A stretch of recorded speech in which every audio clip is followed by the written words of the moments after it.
नाज़िन Kotri barrage वटि पाणी में मुसलसल वाध थी रही आहे। पाणी जे मथां वेकिरो 3,60,000 क्यूसेक खां वधी वियो आहे। तफ़सील रहियो आहे सलीम मल्हा। जी सलीम, छा तफ़सील आहिनि?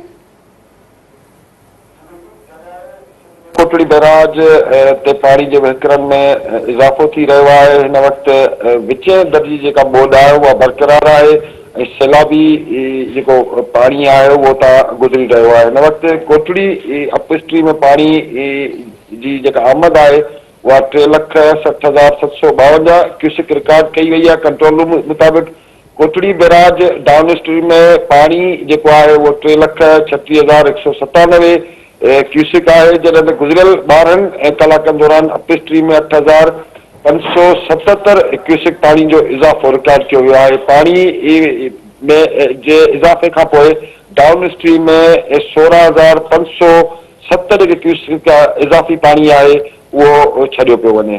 जी सलीम, अवां जी महिरबानी।